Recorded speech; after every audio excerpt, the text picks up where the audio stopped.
Mga kapatid, may tanong ako sa iyo ngayong araw. Buhay pa ba ang iyong pananampalataya o patay na? Sabi dito sa devotion na nabasa ko from the Bible, which is the Word of God. Sabi po sa James 2:17, gayon din naman, patay ang pananampalatayang walang kalakip na gawa. Mostly alam na po ng lahat. Sabi dito, ang pananampalatayang walang gawa ay patay. Hindi sinabi na mahina, hindi sinabi na kulang, kundi patay. At kapag patay, ano po ba ang ating idea? Walang galaw, walang epekto, walang buhay. Alam niyo, maraming Kristiyano ngayon, magaling magsabi ng, God bless you, I pray for you, bahala na si Lord. Pero kapag nangailangan, wala nang ginagawa. Based sa example po, sa Book of James, merong gutom, merong walang maisuot, pero ang sinagot doon is, sige, ingat ka at pagpalain ka ng Diyos. Mga kapatid, anong klaseng pananampalataya iyon? Ayun po yung pananampalatayang puro salita. Ngayon, ano naman po yung pananampalatayang merong aksyon? Tignan natin yung kay Abraham. Hindi lang siya naniwala sa Diyos, bagkos sumunod siya sa Diyos, kahit na mahirap. Ipinakita niya yung kanyang pananampalataya sa gawa. Ang tunay na pananampalataya, kumikilos, may sakripisyo, at nakikita sa buhay. Ngayon may mga nag-iisip sa atin na baka ibig sabihin pala kailangan kong gumawa para magkaroon ng kaligtasan. Hindi po. Sabi po sa Ephesians chapter 2 verse 8 to 9, sapagkat dahil sa kagandahang loob ng Diyos, kayo ay naligtas sa pamamagitan ng pananampalataya, at ito'y kaloob ng Diyos at hindi mula sa inyong sarili. Hindi ito bunga ng inyong mga gawa, kaya walang maipagmamalaki ang sinuman. Sabihin, naligtas rin po tayo sa pamamagitan ng biyaya, hindi sa pamamagitan ng gawa. Biyaya ng Diyos.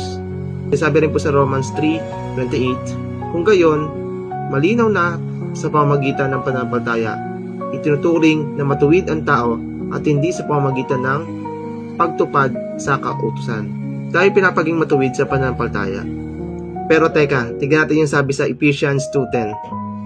Ito ay sapagkat tayo ay kaniyang mga nilikha ng Diyos kay Kristo Jesus para sa mga mabuting gawa na inihanda ng Diyos noong una na dapat nating ipamuhay. Meaning, iniligtas po tayo para gumawa ng mabuti. Yung iba medyo nagugulan sa atin, pero ganito pa yung mga kapatid, hindi po tayo gumagawa para maligtas. Gumagawa tayo kasi ligtas na po tayo when we accepted Jesus Christ in our lives. Hindi gawa ang ugat, yung gawa po is bunga. Dahil tayo ligtas na kung meron tayong tunay na pananampalataya. Kumbaga given na siya, since ligtas na tayo through Jesus Christ, kusa nang lumalabas sa atin yung bunga ng kaligtasan, which is yung paggawa ng mabuti sa kapwa. Kaya pag sabi po ang pananampalatayang walang gawa ay patay, meaning kung walang pagbabago, kung walang pagmamalasakit, at walang pagsunod. Ngayon tanong natin sa sarili natin, totoo ba ang pananampalataya na meron ako? Mga kapatid, tanongin ko kayo, maging tapat tayo sa sarili natin. Ilang beses na tayo nakakita ng mga pulubi sa labas na nangangailangan, pero dumaan lang tayo. Ilang beses tayo nakarinig ng tawag ng Diyos, pero hindi tayo sumunod. Ilang beses tayo nagsabi na, Lord, I believe in you, pero wala tayong actions. Huwag lang po tayo sumamba bagkos mamuhay tayo. Huwag lang po tayo makinig bagkos sumunod po tayo. Huwag lang po tayo maniwala bagkos kumilos po tayo. Mga kapatid, tandaan po natin, ang pananampalatayang buhay ay nakikita, gumagalaw, nagbabago ng buhay. Kaya ngayong araw, kung ang pananampalataya mo ay tahimik, gisingin mo. Kung ito ay malamig, painitin mo. Kung ito ay patay, buhayin mo sa pamamagitan ng pagsunod sa Diyos. Kaya we need to declare it unto ourselves. Panginoon, hindi lang ako maniniwala, bagkos susunod ako.